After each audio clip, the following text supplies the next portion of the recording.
Hey, Pastor Scott here today with a word of encouragement. So my devotion from this morning is just kind of keeps working on me.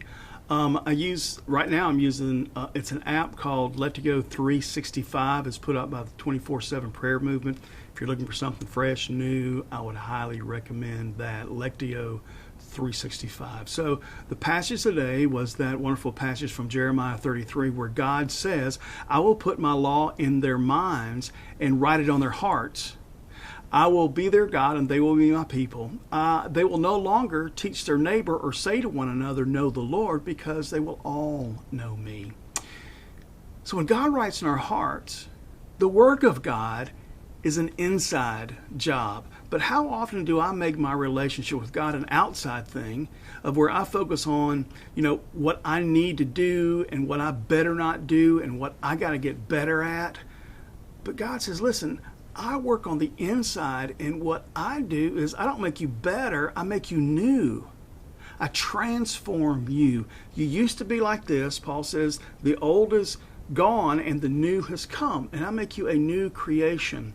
And the devotion quotes C.S. Lewis, and it says this. C.S. Lewis says this, for mere improvement is not redemption. The redemption always improves people, even here and now, and will in the end improve them to a degree we cannot yet imagine.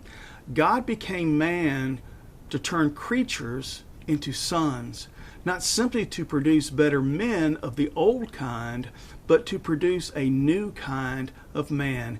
It's not like teaching a horse to jump better and better, but like turning a horse into a winged creature. I love that, because how often do I get caught up in performance?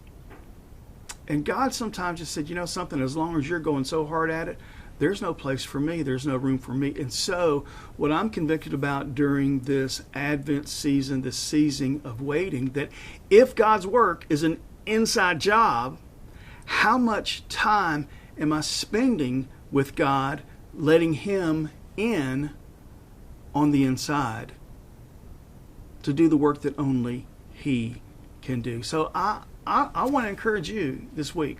I know there's a lot going on. It's an understatement, isn't it?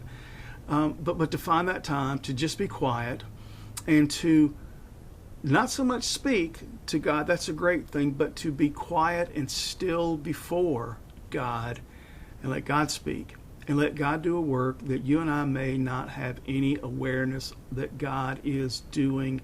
But God promises that. God promises that. He says, be still, and know that I'm Lord. You be blessed this week.